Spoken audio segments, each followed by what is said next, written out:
Hello दोस्तों, ये है क्लास 6 का चैप्टर 2 शॉर्टिंग ऑफ मटेरियल्स। तो उसके कीवर्ड्स और समरी हम पढ़ेंगे। जो हमारे मटेरियल्स होते हैं इस चैप्टर में उन्होंने ना डिफरेंट डिफरेंट कैटेगरीज में डिवाइड करा है। Hard, rough, soluble, insoluble, opaque, transparent, translucent, मतलब ऐसे डिफरेंट डिफरेंट सब्जेक्ट्स ऑब्जेक्ट्स को हमारे डिफरेंट डिफरेंट मटेरियल्स को इन्होंने डिफरेंशिएट किया है। तो उसी के हम कीवर्ड्स एंड समरी पढ़ेंगे। तो फर्स्ट है हमारा हार्ड। कोई भी चीज़ हार्ड कब हो सकती है? जब हम उसे मोड़ ना पाएँ और कंप्रेस ना कर पाएँ, ठीक है, तो वो हमारा हार्ड है। इनसॉल्यूबल, जो किसी भी चीज़ में घुले ना, दैट इज़ इनसॉल्यूबल। जैसे कि अगर हम रेत को पानी में घोलने की कोशिश करेंगे तो वो नहीं कंप्लीटली डिज़ोल्व होगी, तो दिस इज़ इनसॉल्यूबल। लस्टर होता है हमारा कोई भी शाइनी चीज़, जो हम बेसिकली बात करते हैं, जो हमारी मेटल्स होती हैं वो लस्टर होती हैं। तो कोई भी शाइन वाली चीज़ वो होती है हमारी लस्टर। ओके, नेक्स्ट है हमारा मटेरियल। तो मटेरियल कोई भी मटेरियल जो जिसके पास वॉल्यूम है, जो स्पेस ऑक्यूपाई कर रहा है, वो हमारा मटेरियल है। और नेक्स्ट है हमारा मेटल्स। मेटल्स क्या होते हैं? अब जो प्रॉपर्टी रखते हैं अपने पास मेलिएबल, यानी कि जो, और शाइनी होते हैं। और मेलिएबल मीन्स जो मेटल्स को मतलब उन्हें पीट पीट के एक थिन शीट में कन्वर्ट किया जा सके, दिस इज़ मेलिएबल। ठीक है, उनके पास डक्टिलिटी की भी प्रॉपर्टी होती है, यानी कि मेटल्स को हम लॉन्ग वायर्स में भी कन्वर्ट कर सकते हैं।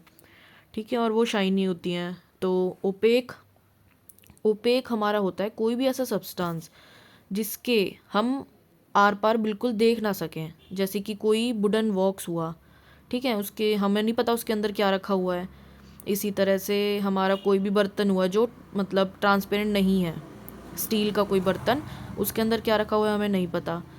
और ऐसे ही जितने भी सब्सटेंस हैं जो बाहर से हम जिन अंदर नहीं देख सकते, जिनसे आर पार नहीं देखा जा सकता, उन्हें कहते हैं हम ओपेक। रफ़, कोई भी रफ़ सरफेस या रफ़ थिंग। सॉल्यूबल, जो सॉल्यूबल होता है कि भाई किसी चीज़ में हमने कुछ डाला तो वो पूरी तरह सॉल्यूबल हो गया। जैसे कि हम शुगर डालते हैं वाटर में, सॉल्ट डालते हैं वाटर में, वो कम्प्लीटली सॉल्यूबल हो जाते हैं।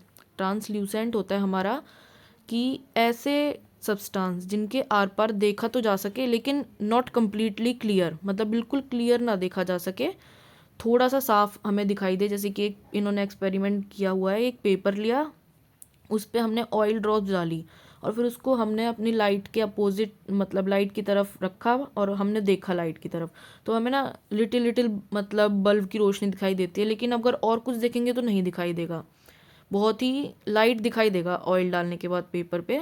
तो ट्रांसल्यूसेंट वही होता है कि मिनिमम विजिबिलिटी हो। ओके, ट्रांसपेरेंट होता है जो कि हम जानते हैं कि जिसके आर पार हम बिल्कुल साफ देख सकें। जैसे कि हमारे कांच के बर्तन हो गए, हमारे ये ग्लास हो गए, ये कार वाले मिरर्स, मतलब जो हमारी विंडोज़ होती हैं, ये सब तो ये आते हैं ट्रांसपेरेंट के अंदर। बात करते हैं हम इसकी समरी की। तो समरी में दिया है object around us are made up of large variety of materials.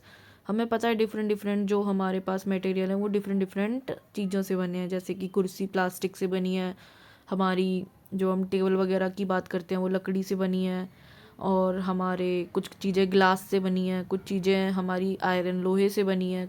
ठीक है, तो दिस डिफरेंट डिफरेंट टाइप के मटेरियल यूज़ होके डिफरेंट डिफरेंट ऑब्जेक्ट बनाया जाता है। Given material could be use to make a large number of object, कि एक सिंगल मटेरियल से हम कई तरह की चीज़ें बना सकते हैं। बिल्कुल ठीक बात है, प्लास्टिक से कुर्सी भी बना सकते हैं, प्लास्टिक से टॉयज़ भी बनते हैं, प्लास्टिक से हमारा और ये अपने वेसल्स वगैरह और ये सब भी बनते हैं। ठीक है, जैसे कि इसमें दिया हुआ है सम मटेरियल्स आर शाइनी, कुछ सॉफ्ट होते हैं, कुछ हार्ड होते हैं। ठीक है, whereas some are soft smooth, कुछ शाइनी होते हैं। सब materials are soluble in water whereas some other are insoluble, कुछ सॉल्यूबल होते हैं, कुछ इनसॉल्यूबल होते हैं। सब material such as glass are transparent, जो हमने देखा था हमारा ग्लास होता है transparent. Some other such as wood and metals are OPEC.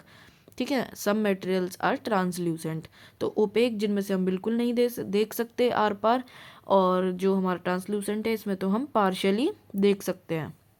Materials are group together on the basis of similarities and differences in their properties, तो उन्हें differentiate किया गया है कि इस प्रॉपर्टी के मटेरियल्स अलग और दूसरी प्रॉपर्टीज़ वाले मटेरियल अलग। Things are group together for convenience and to study their properties, ये किस लिए किया गया कि ताकि चीज़ों को पढ़ना और उनकी कैरेक्टरिस्टिक्स के बारे में जानना, उनकी स्टडी ईजी हो जाए।